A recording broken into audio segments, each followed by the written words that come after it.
Nirvishesha Shunyavadi Paschatyadeshatarne. Om Namo Bhagavate Vasudevaya.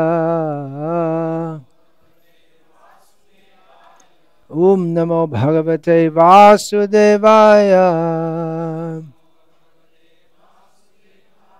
Om Namo Bhagavate Vasudevaya.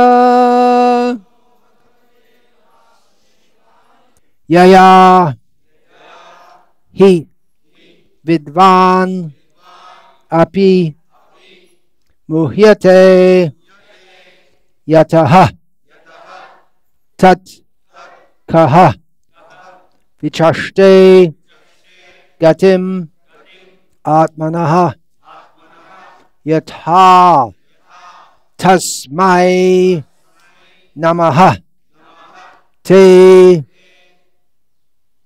jagat ishvaraya vai narayanaya akhila loka sakshine yaya hi vidvanapi muhyate yatas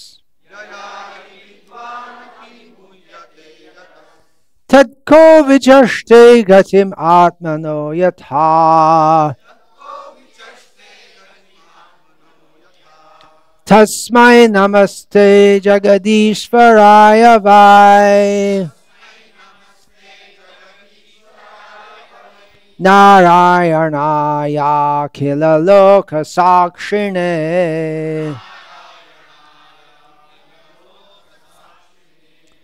Yaya hi vidvanapi muhyate yatas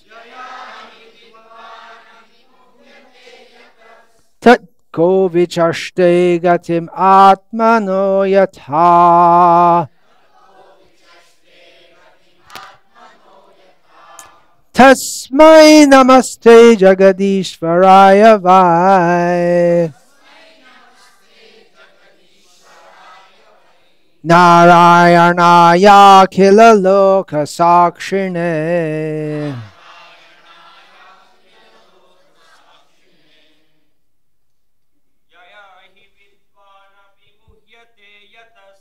Yaya hi vidvan api muhyate yatas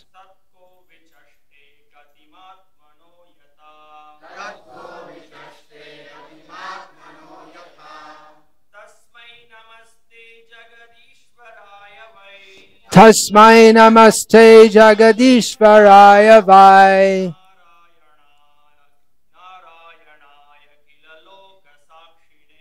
Narayanaya khila loka sakshine Yaya hi vidvan api muhyate yatas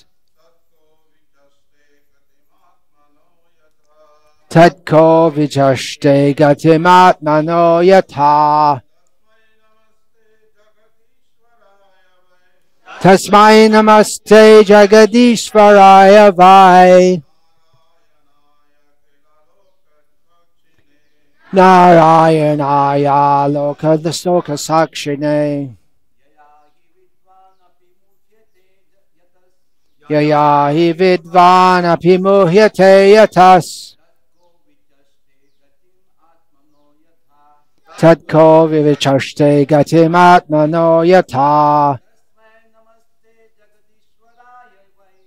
Jasmai namaste jagadishvaraya vai Narayanaya loka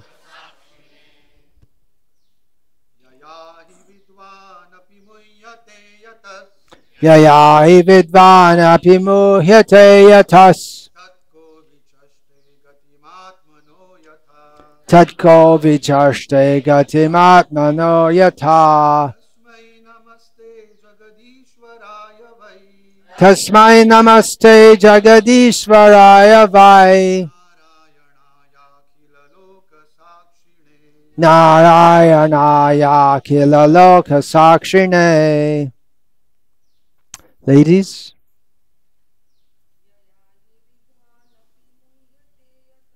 Yaya hi vidvan api muhyate yatas. Tatko vichaste gatimatmano yata.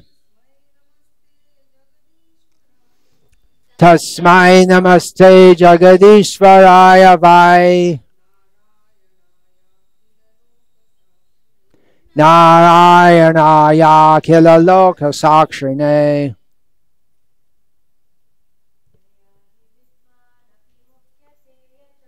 Yaya hi vidvan api muhyate yatas. Tadko vichaste gatimatmano yata. Tasmai namaste jagadishvaraya vai. Narayanaya kila loka sakshine. Yaya, by which material opulence he indeed, vidvan, api, even a person fortunately advanced in education. Muhyate, becomes bewildered. Yataha, self-controlled. Tat, that. Kaha, who. Vichashte, can search for. Gatim, the progress. Atmanaha, of the self. Yatha, properly. Tasmai, unto him. Namaha, I offer my respectful obeisances. Te, unto you. Jagat, Ishvaraya, unto the Lord of the universe. Vai, indeed. Narayanaya, unto his lordship Narayana. Akila, Loka, Sakshine, who are the witness of all creation. Verse translation. Prahlad Maharaj speaking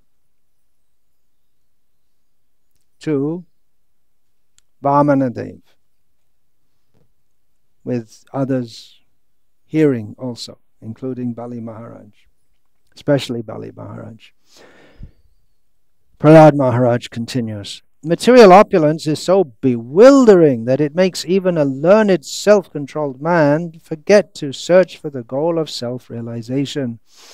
But the Supreme Personality of Godhead, Narayana, the Lord of the universe, can see everything by his will. Therefore, I offer my respectful obeisances unto him.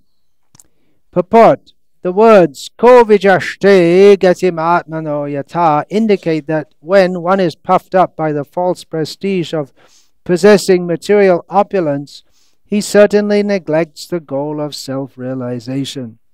This is the position of the modern world. Because of so-called scientific improvements in material opulence, people have entirely given up the path of self-realization. Practically no one is interested in God, one's relationship with God, or how one should act. Modern men have altogether forgotten such questions because they are mad for material possessions.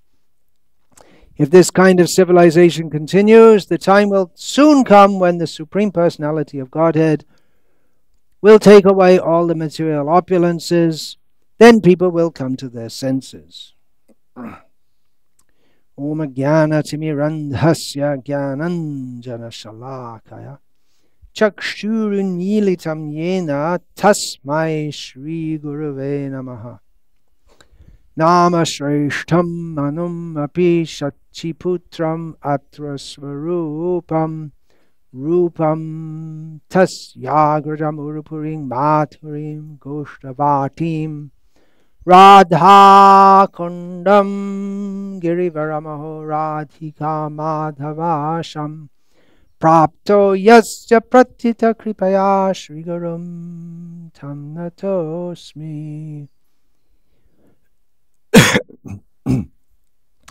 Vandeham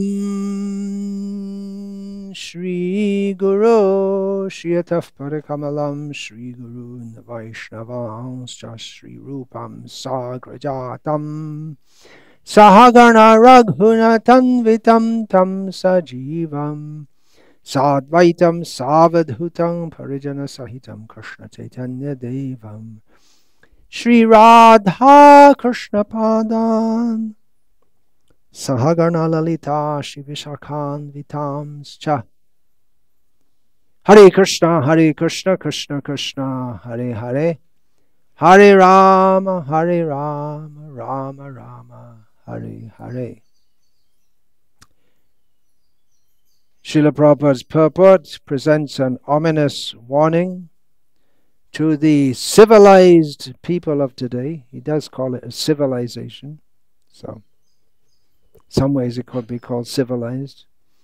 That what has happened to Bali Maharaj, and by extension all the demons, is going to happen to them too, unless they come to their senses. They are bewildered. Nitai nabalilo mukhe mojilo shangshara shuke. What's the next line? Mojilo shangshara shuke. Ashattere shatta karimani. They don't chant Nitai. And therefore, they're very busy enjoying this material world, and they take that which is unreal or insubstantial to be real, even though they are very learned and intelligent. There are many very learned and intelligent people in the world today. None of us here, as far as I can see, are in the category of the kind or have that kind of academic background, depth of academic background of professors in Harvard and Yale and all this. They're very, maybe some here have the potential, but they haven't studied in such a deep way. But Muhyanti yat suryaha. The Bhagavatam opens with the description of Krishna. One of his characteristics is that he bewilders even the great demigods. And here we have a similar statement. Vidvanapi muhyate. Even a person who is knowledgeable becomes bewildered, and particularly by material opulence. The word material opulence is not mentioned in this verse, but it's indicated by the word yaya, by which, referring to the previous verse in which it is described. So it's a principle of spiritual advancement which can be intuited by anyone who's interested in spiritual advancement in any time, place, or circumstance. Anyone, even a philosopher, any philosopher, they may not be even particularly interested in spiritual advancement, but they can understand that simply accumulating material possessions isn't the goal of life. We don't find philosophers traditionally have not been businessmen or tycoons or despots. They're interested in other things. Diogenes, the Greek philosopher, was committedly poverty-stricken. And we find that in although the tendency of religious orders is that they become religious orders in the sense of sampradayas.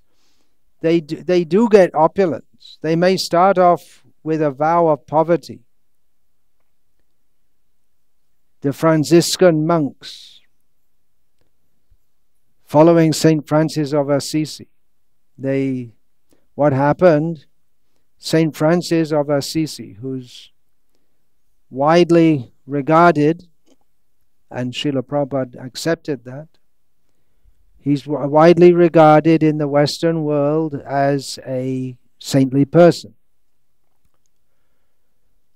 And at the time when he was present, the Catholic Church of which he was a member, was fabulously opulent. And it brought big problems also. Predilection with opulence instead of God. And corruption. Misuse of ecclesiastical power and influence. So Saint Francis, he took a vow of poverty, and he lived in poverty and tried to uplift the poor people and animals. He's said to have liked animals. And he's known as a saintly person, and he was very much committed to, we have to live in poverty because opulence will distract us from the real goal, which is to serve God. Unfortunately, even in his own lifetime, some of his followers, they went against his explicit instruction and constructed monasteries. So it's very hard to keep this illusion of material opulence and progress out, even of an organization which is ostensibly committed to spiritual advancement. There's nothing wrong intrinsically with using opulence in the service of the Lord. Again, if we go to the example of the Catholic Church, they deliberately built this superbly beautiful St. Paul's Basilica and the Vatican City to show the might and the beauty and the glory of God. And we don't have to go all the way to Rome. Here in South India, there are so many beautiful and large temples. At the same point is there that God is important. He has a big house. He has all the great skills of the architects and the stoneworkers. That should be for the glorification of God. But the possibility is always there that one forgets, that one takes utility to be the principle. You know, we build a big temple to show the importance of God, and we forget. Actually, Prabhupada didn't say utility is the principle. That was said to him, and he accepted it. It's a principle for spreading Krishna consciousness. But what Srila Prabhupada did say is that love is the principle.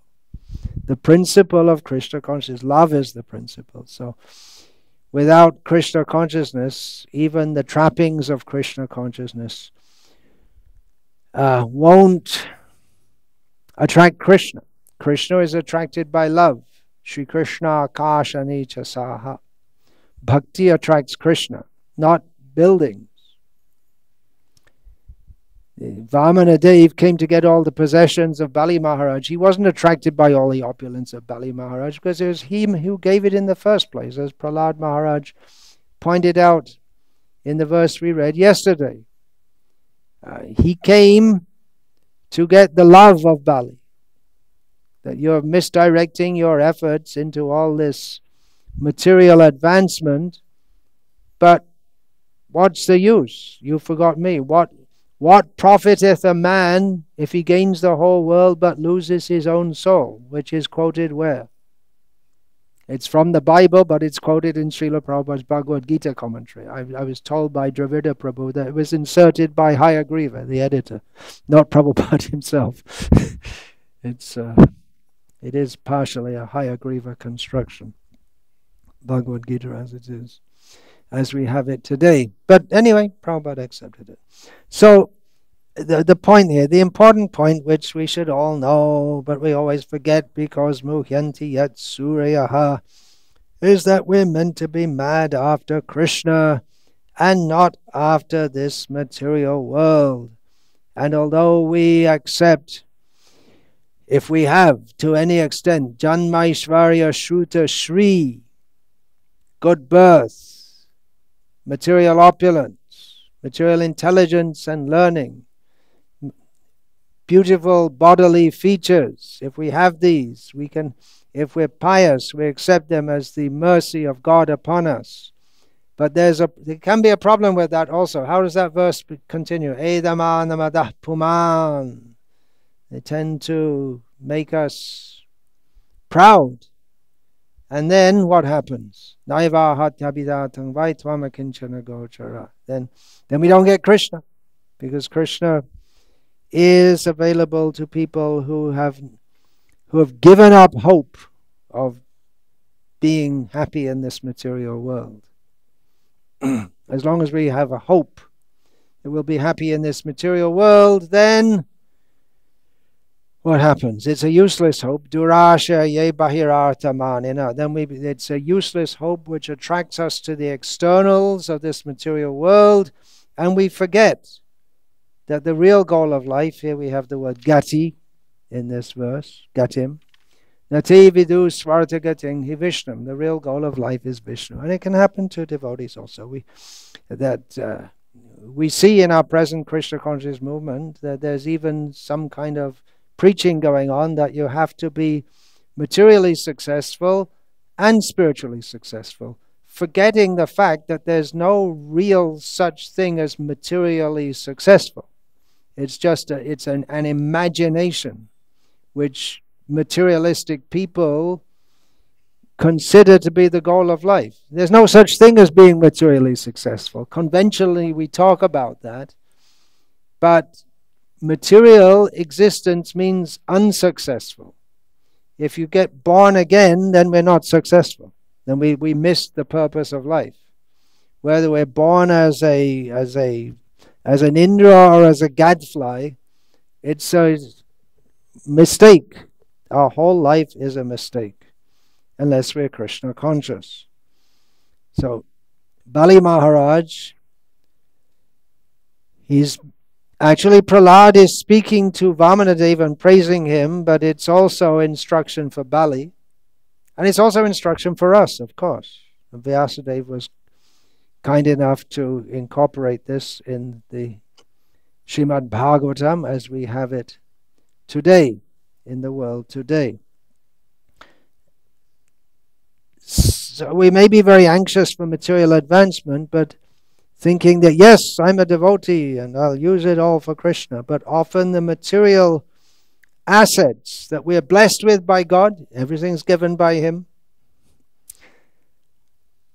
Often the material assets that we're blessed with become the biggest obstacles in our spiritual advancement, because we become attached to them. So the message is, don't endeavor for material success. In this regard, Prahlad Maharaj, now he's an old man, in his childhood, he quoted, and Srila Prabhupada was fond of quoting this verse. I'll read it. Tat prayaso na karatavyo yata ayur vyaya param.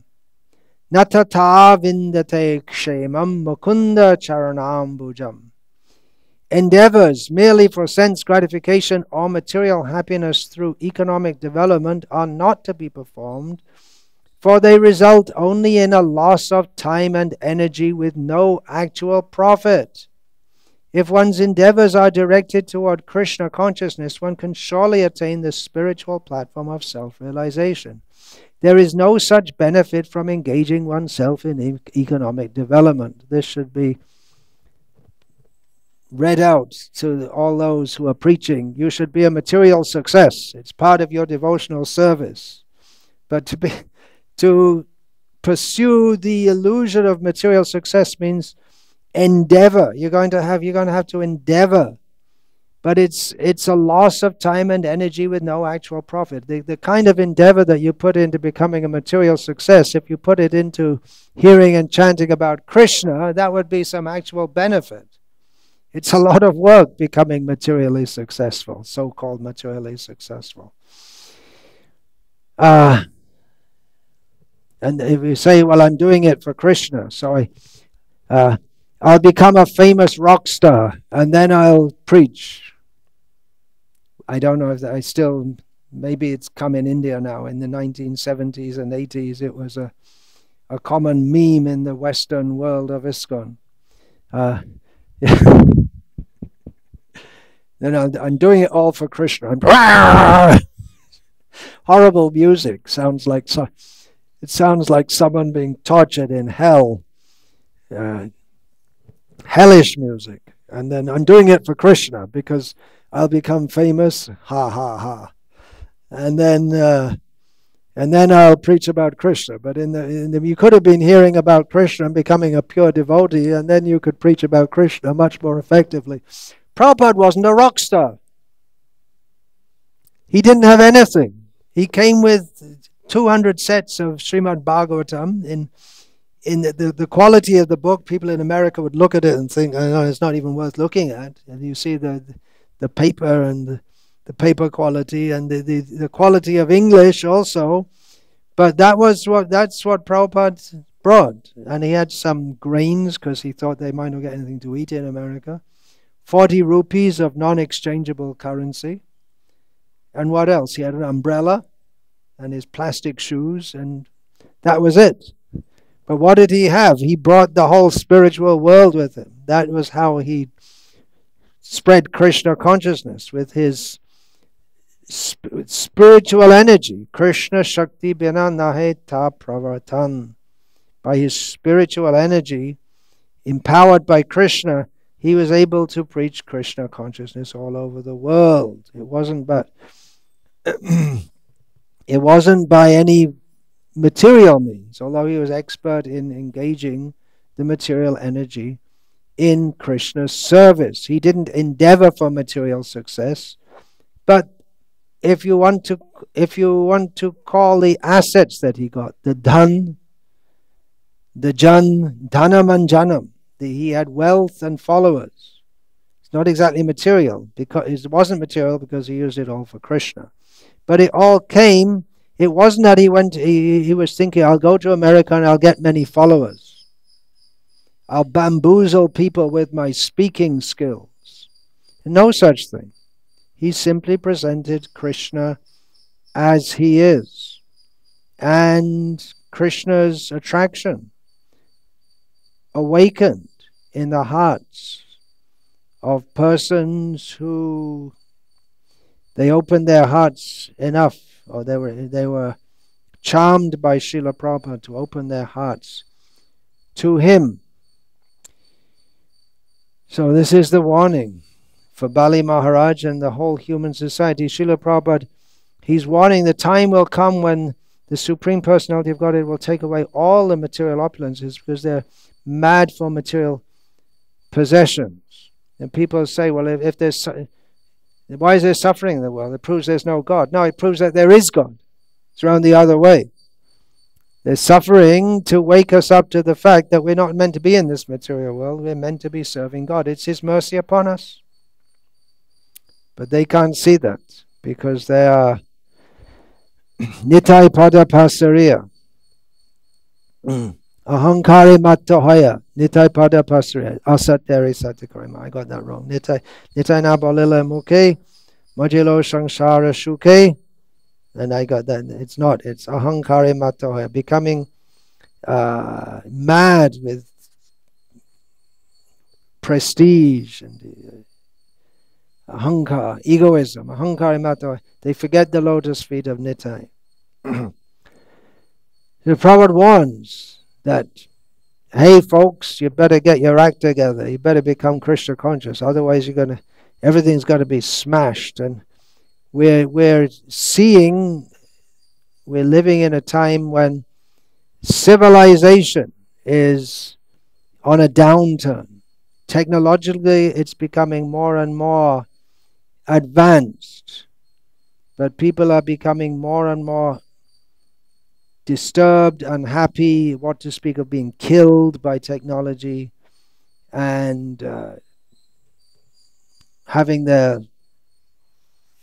physical bodies messed up by technology, and so on. So Srila Prabhupada is warning about this in a class which Srila Prabhupada gave in 1976. He stated, the more people will be materialistic, the world will be burdened. Therefore, there must be war, pestilence, famine to clear these rascals, clear out. People are more and more materialistic. There's this pandemic, or so-called pandemic, or whatever. It should be a warning to the people of the world to wake up and take spiritual life seriously. But they're not. They're still attached to the myth of material advancement, the myth of convenience. Life is very nice in the modern world. You don't have to work hard. You just sit behind a computer. So many people in the world, their job is sitting behind a computer. You don't have to work hard. You don't have to go out with a hoe in the fields and dig the fields. So it's a much better society. But you have to go to the gym every morning because you don't get any exercise because you don't go out with a hoe. And you pay so much money for food which isn't you may do food which isn't poisoned, although you can't get air which isn't poisoned because you're sitting behind a computer and it may be generated working a factory which produces, and even to make the computer, you have to spoil the earth in so many ways. Many materialistic people understand this. Then we don't require, in one sense, we don't understand the Srimad Bhagavatam and Prabhupada to tell us this. Of course, the Bhagavatam and Srila Prabhupada give us the complete understanding, but many materialistic people, even in the modern, advanced, technologically superior world in the West, practically from the 1970s, even before that, people have started to say, hey, what's going on with all this technology? It's a problem. It's making life better, maybe, you say, but it's making problems. There's a book which was recommended to me by Vidvan Gauranga Prabhu, and anything he recommends I take seriously. It's called, I read it, it's called Techno Fix, with the subtitle, Why Technology Won't Save Us or the Environment. It's by Michael Huisman, if I pronounce that properly, and Joyce Huisman. And these are professors from the Western world, and to give a précis of their book, the whole thing is that technology is not actually benefiting humankind. It's causing so many problems, but still people think that technology is benefiting society, and they think that, well, if we make a problem, we'll solve it with another not with another problem. They don't think like that. They think, well, we've caused problems by technology, but we'll make some other technology to solve the problem.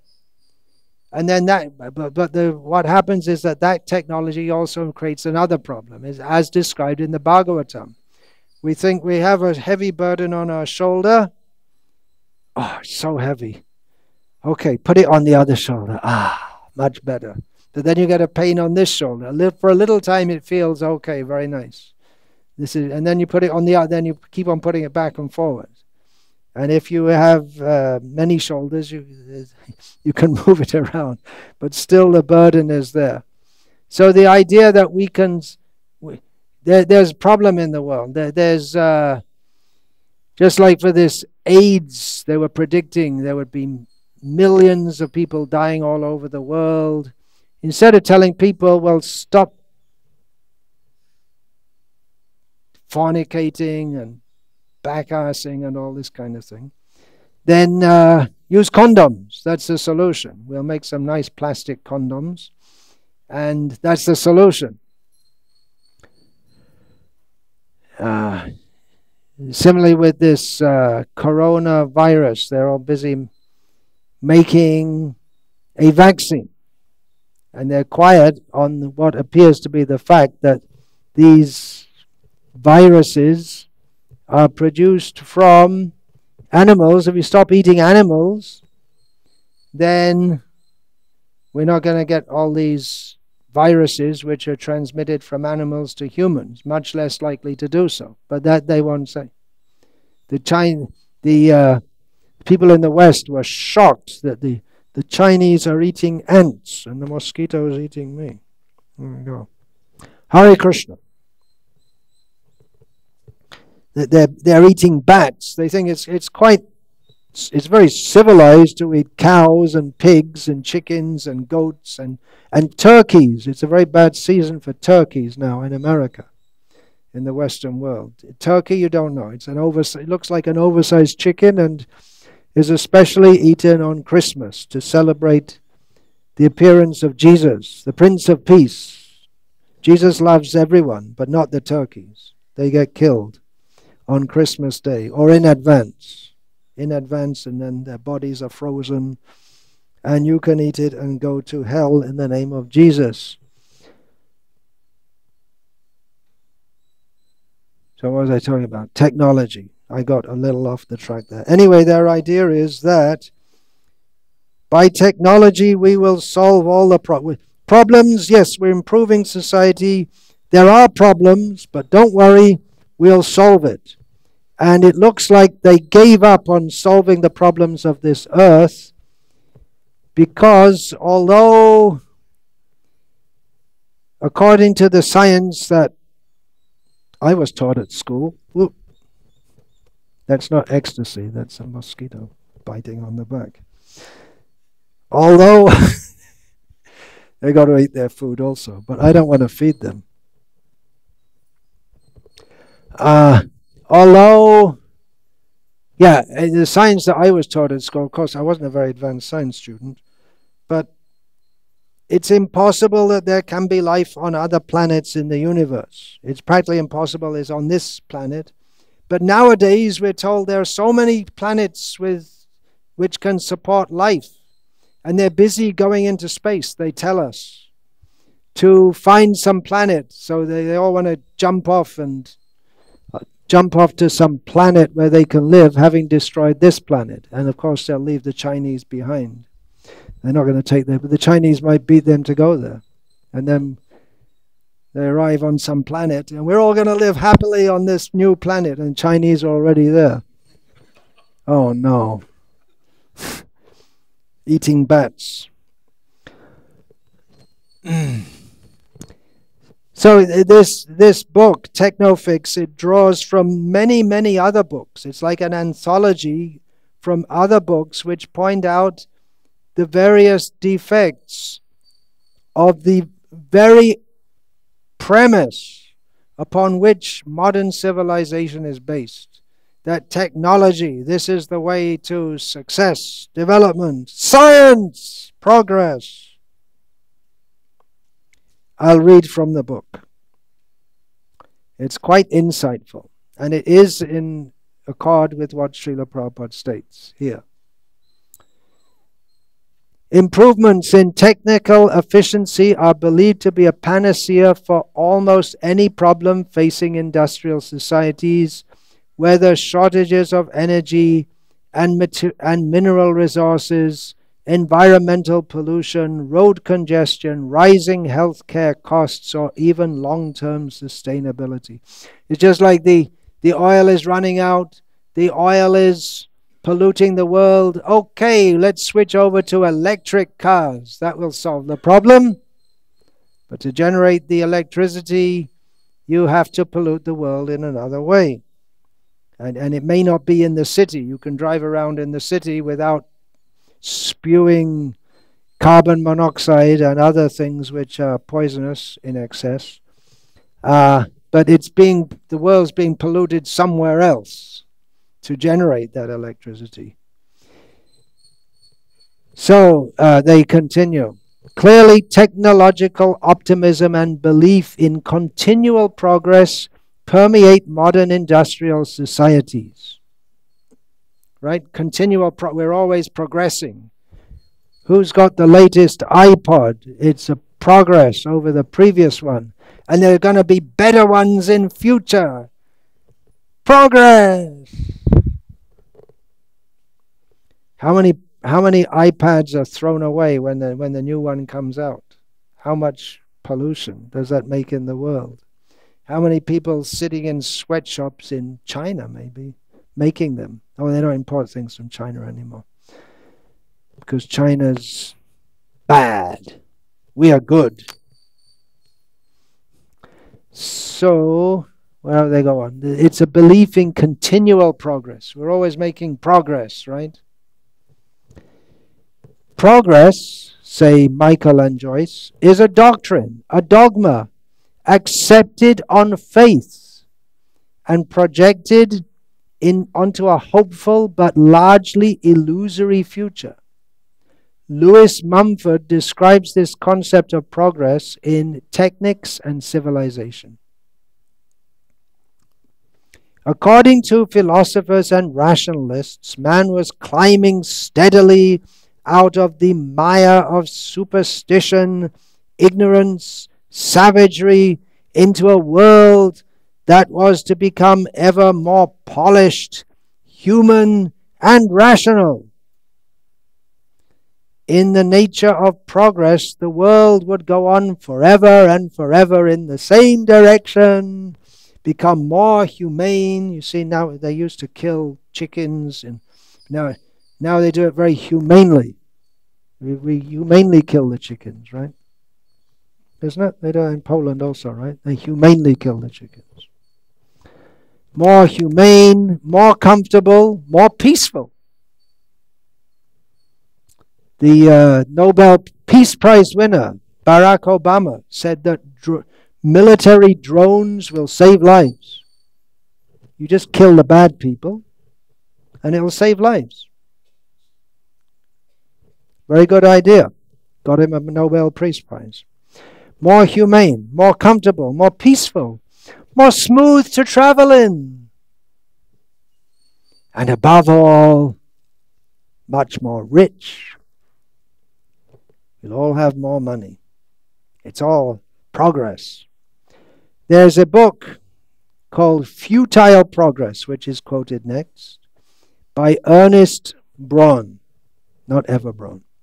Ernest Braun defines technical progress as follows.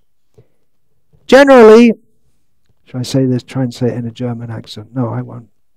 Generally, technical progress can be seen as moving in the direction of higher performance, meaning greater speed, larger capacity, higher cost effectiveness, higher efficiency, increasing reliability, reduced effort required from human labor, more autonomous acting machines, etc.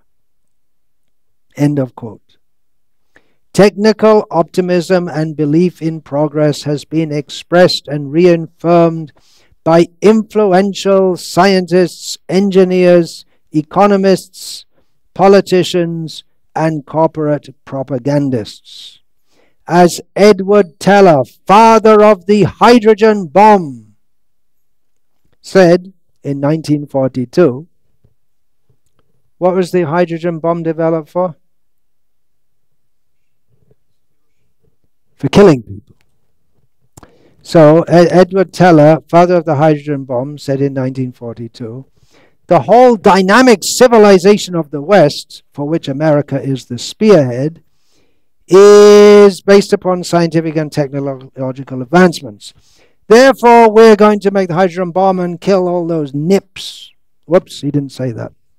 He said, we must trust our social processes to use these advancements in the right manner. We must trust so he understood that these advancements, as they call it, could be used in the wrong manner, but we must trust our social processes. In other words, we'll be good. We'll be good and we won't misuse it. We'll be good. And he goes on to say, we must not be deterred by arguments involving consequences or costs. Consequences.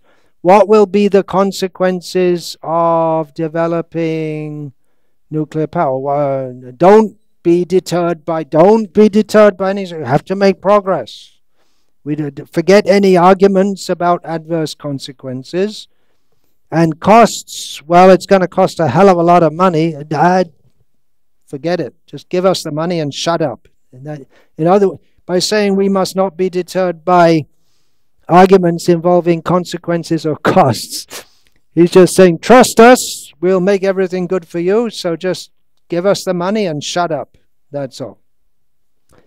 Continuing, in the words of Michael and Joyce, they're quoting another.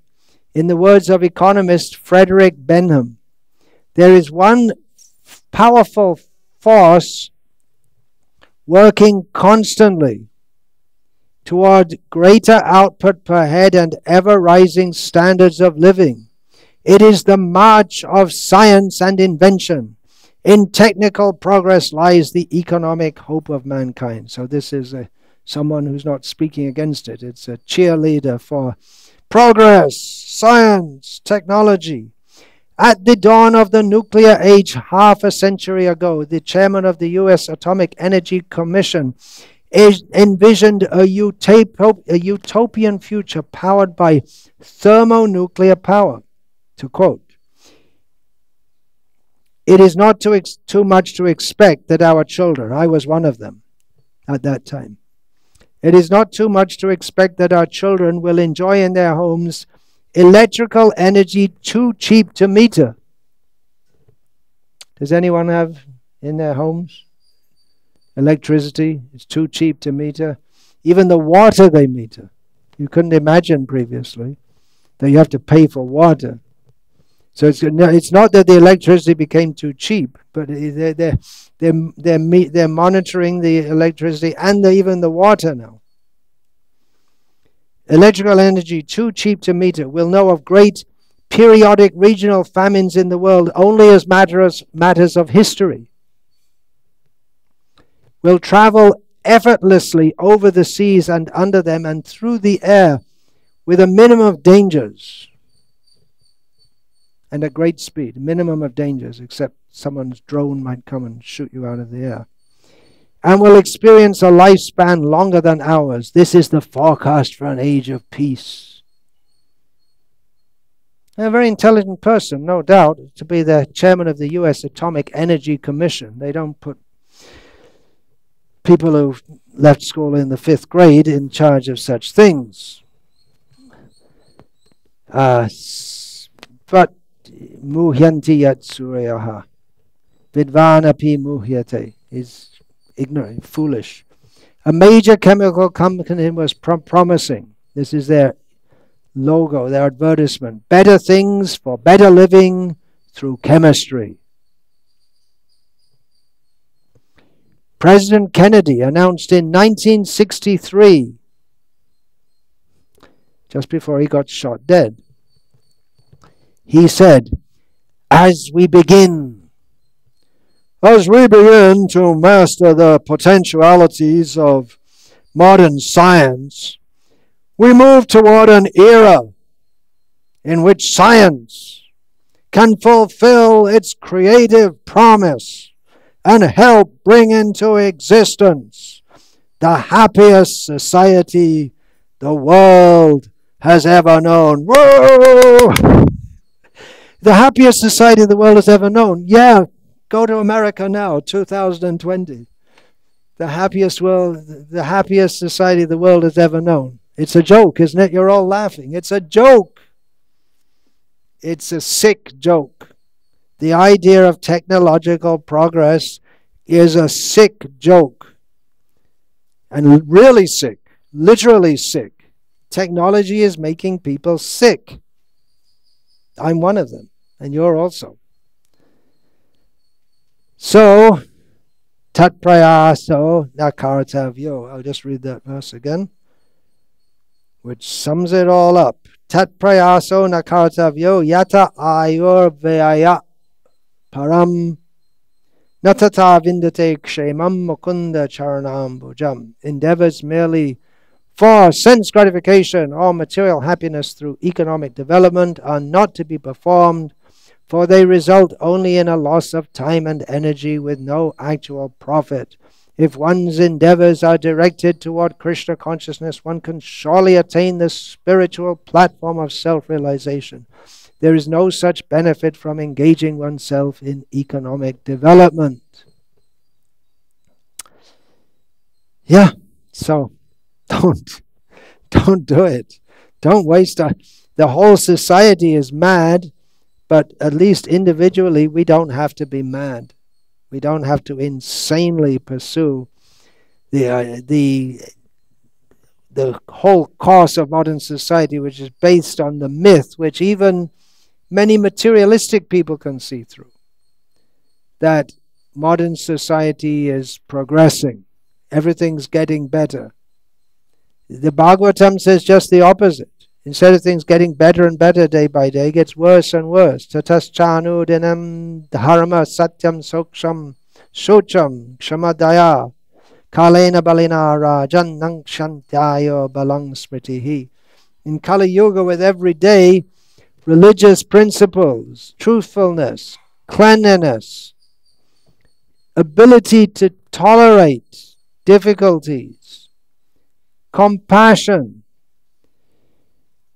bodily strength, mental strength, lifespan, they're all decreasing day by day by day. So let us set up our simple living and high thinking communities, establish Varnashram Dharma, and in this way show a better society, that we don't need all this technology. We don't need it. What we need to do in our life is to become Krishna conscious. We can use technology in the service of Krishna. We shouldn't be bewildered by it.